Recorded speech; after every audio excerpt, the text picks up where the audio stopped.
मेहरबानी थी आपकी बेनजीर भुट्टो साहिबा की, जिन्होंने ये इस तरह की आग कुछ लगा दी अपने उस तकरीर में। तो वो जो उन्होंने तकरीर की थी, लेकिन आज दिन देखो कैसा आ गया है, उनका अपना बेटा मंदिर में जाके शिव की पूजा कर रहा है। तो वो एक मैडम थी जो कहती थी कि कश्मीरी मुसलमान है, कश्मीरी मुजाहिद है, कश्मीरी ये है, फलाना फलाना, पक्के मुसलमान है।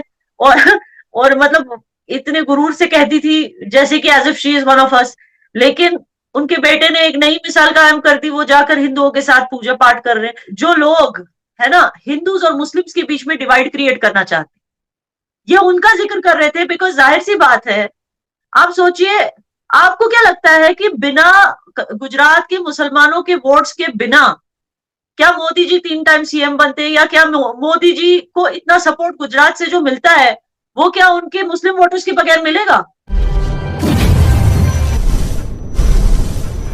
हेलो दोस्तों, जय हिंद। दोस्तों, पाकिस्तान मीडिया का कहना है कि 2002 में गुजरात में मोदी जी के वजह से जो हिंदू और मुस्लिम के बीच दंगे हुए थे, उस घटना को अमित शाह जी सपोर्ट कर रहे हैं। यानामीर जी का कहना है कि मोदी जी को गुजरात के मुस्लिम्स और पूरे भारत के मुस्लिम सपोर्ट करते हैं, तभी तो मोदी जी पीएम बन पाए हैं। और उनका ये कहना है कि भारत के मुस्लिम्स हिंदुओं को साथ मिलकर रहना पसंद करते हैं, और उनका ये कहना है कि मोदी जी भारत में डेवलपमेंट कर रहे हैं और हमें उनका साथ देना चाहिए। आज की इस वीडियो में इसके बारे में चर्चा किया जाएगा, तो चलिए देखते हैं आज की इस वीडियो को। लेकिन उससे पहले अगर आप इस चैनल पे नए हो तो चैनल को सब्सक्राइब करें ताकि हर वीडियो आपको मिलती रहे। भारत के अंदर रिसेंटली जो होम मिनिस्टर अमित शाह साहब, उन्होंने कहा कि जो गुजरात के अंदर जो नरेंद्र मोदी साहब हैं, उन्होंने एंटी सोशल एलिमेंट्स को सबक सिखाया।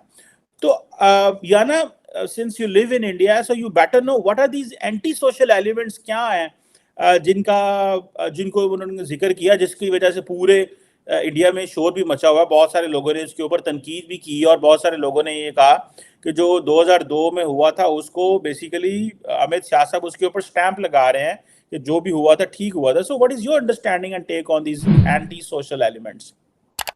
मेरा जो टेक है वो टेक है, लेकिन उससे पहले आप ये बताइए कि आपका क्या टेक है, क्योंकि जो पाकिस्तानी है वो हमेशा उल्टा टेक ही लेते हैं हर एक चीज का। So I want what is the Pakistani mindset, then I will tell you what is the real mindset. आपको क्या लगता है कि when he spoke about anti social elements, what was he talking about? देखिए, इससे मुराद ये जो लगता है वो ये है, देखिए, क्योंकि उन्होंने कोई लफ्ज नहीं लिया, ठीक है, उन्होंने एक्सप्लेन नहीं किया। एंटी सोशल एलिमेंट्स ऐसे लोग हो सकते हैं जो वो ये कह रहे हैं जो बेसिकली मुआशरे को खराब कर रहे हैं, ठीक है, एक बात। अब दूसरी बात यह है कि 2002 के कॉन्टेक्स्ट में जाएं तो उस वक्त मुआशरे को कौन खराब कर रहा था और उस वक्त क्या क्या पॉलिटिकल सिनेरियो था, वो जारी बात है कि जो हिंदू मुस्लिम डिवाइड थी, लड़ाई थी, वो थी। So this is how I take and this is how I understand. जी। देखिए, आपने जो बोला वो बहुत ही एम्बिग्यूअस था, कुछ उसमें क्लैरिटी नहीं थी।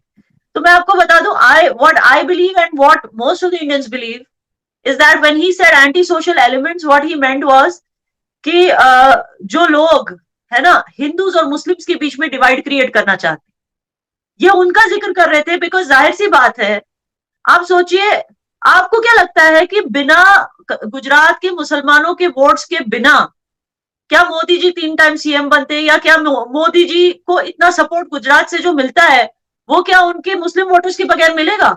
या चलिए पूरे इंडिया में जो मोदी जी को सपोर्ट मिलता है, जो इतनी थम्पिंग मेजोरिटी से एक मोदी जी के पीछे लोग बीजेपी के लिए वोट्स डालते हैं, क्या आपको लगता है मुस्लिम्स उसमें नहीं होंगे थम्पिंग मेजोरिटी में?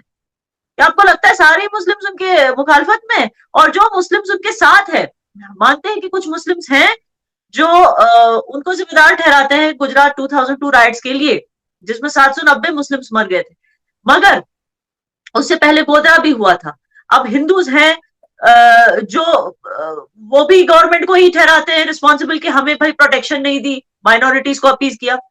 तो एज अ डेमोक्रेटिक कंट्री हमें वो हक है कि हम अपनी गवर्नमेंट को ब्लेम कर सकते हैं, मगर end of the day votes भी तो मोदी जी को ही जा रहे हैं, चाहे वो हिंदूज के हो या मुस्लिम्स के हो। और जो सेम मुस्लिम्स हैं इंडिया के, वो एक चीज अच्छी तरह से समझ गए हैं कि जो एक हमारी रिस्पॉन्सिबिलिटी है as citizens of the country, that is equally as important as us being Muslims.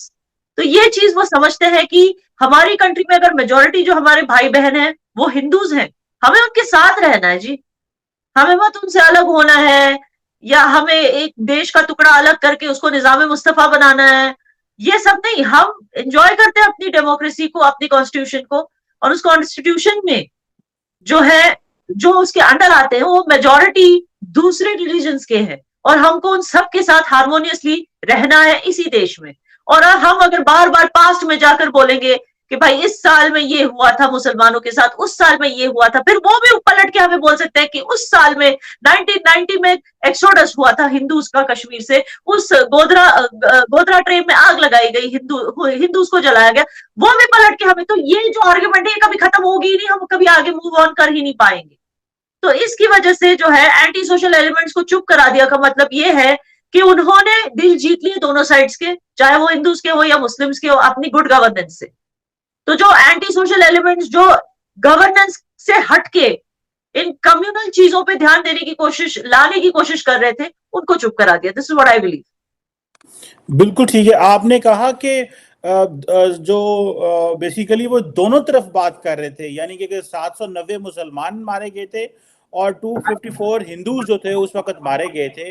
तो बेसिकली ये दोनों तरफ जो है वो किया जाता है। लेकिन इसका इंडियन मीडिया जो है वो ये क्यों कह रहा है, अमित शाह साहब के और नरेंद्र मोदी को तनकीद क्यों कर रहा है फिर इस हवाले से? क्या आप समझते हैं इंडियन मीडिया जो है वो गलत रीड कर रहा है अमित शाह साहब की बात को? देखिए, अनफॉर्चुनेटली लॉबीइज्म हर जगह होती है, और इंडियन मीडिया में भी है। एक सेक्शन लॉबी करता है सच का, दूसरा सेक्शन लॉबी करता है एक ऐसी गवर्नमेंट का जो फेल हो चुकी है, और उनको प्रेफरेंस देने के लिए, मतलब उनको लाइमलाइट में लाने के लिए एग्जिस्टिंग गवर्नमेंट को एग्जिस्टिंग गवर्नमेंट की तो तनकीद करनी पड़ेगी। तो आप शायद उस हिस्से की मीडिया की बात कर रहे हैं जो उस लॉबी की है, तो आई वोंट ब्लेम यू। जबकि मोस्ट ऑफ द मीडिया, आप चाहे मीडिया बोलो, मीडिया जो है इंडिया की, most of it stands for the truth. और जहां तक मुझे पता है इस चीज की कवरेज कुछ इस तरह की गई थी कि इसमें कोई कम्युनल एंगल नहीं लाया गया था, इसमें क्लियर बोला गया था कि लोगों को चुप करा दिया गया है जो एंटी नेशनल सोच विचार रखते हैं, उनको चुप कर दिया गया। और मुझे लगता है कि ये बात सच है, इसमें कुछ तनकीद करने वाली बात नहीं है। इट इज अ फैक्ट, क्योंकि इंडिया की जो पॉलिटिक्स है it always use to be based on communal aspect, always used to be based on quota system, reservation, communal aspect। लेकिन उससे हटकर इकोनॉमी और प्रोग्रेस एंड फॉरेन रिलेशंस पे ध्यान देके आई थिंक मोदी जी ने एक नया एग्जांपल सेट किया है गवर्नेंस का। तो एक तरह से उन्होंने चुप कराया है ना, जो एंटी नेशनल, जो कम्युनल चीजों को बढ़ावा देते हैं उन्हें तो चुप कराया है। अब जाहिर सी बात है, जो मीडिया हाउसेस इन चीजों पे थ्राइव करती है कम्युनल एस्पेक्ट पे, वो तो तनकीद करेंगी ही ना स्टेटमेंट का। बिल्कुल ठीक है। तो अच्छा ये बताइएगा कि आपने थोड़ी देर पहले बात की निज़ाम मुस्तफ़ा की। आप समझते हैं कि इंडिया के अंदर जो मजहबी जमातें हैं, मुस्लिम मजहबी जमातें जो हैं, वो बात करती हैं कि इंडिया के अंदर निज़ाम मुस्तफ़ा आना चाहिए? बिल्कुल नहीं। ऐसे बात होती थी एक जमाने में कश्मीर में, वो भी बंद हो गई। और वो भी मेहरबानी थी आपकी बेनजीर भुट्टो साहिबा की, जिन्होंने ये इस तरह की आग कुछ लगा दी अपने उस तकरीर में। तो वो जो उन्होंने तकरीर की थी, लेकिन आज दिन देखो कैसा आ गया है, उनका अपना बेटा मंदिर में जाके शिव की पूजा कर रहा है। तो वो एक मैडम थी जो कहती थी कि कश्मीरी मुसलमान है, कश्मीरी मुजाहिद है, कश्मीरी ये है, फलाना बुलाना, पक्के मुसलमान है। और और मतलब इतने गुरूर से कहती थी जैसे कि as if she is one of us. लेकिन उनके बेटे ने एक नई मिसाल कायम कर दी, वो जाकर हिंदुओं के साथ पूजा पाठ कर रहे हैं। तो things have changed a lot and I think it's time Pakistan should accept that. दोस्तों, आज की इस वीडियो में फ़िलहाल इतना ही। अगर आपको ये वीडियो पसंद आया तो वीडियो को ज़्यादा से ज़्यादा शेयर करें और ताज न्यूज़ चैनल को सब्सक्राइब करें।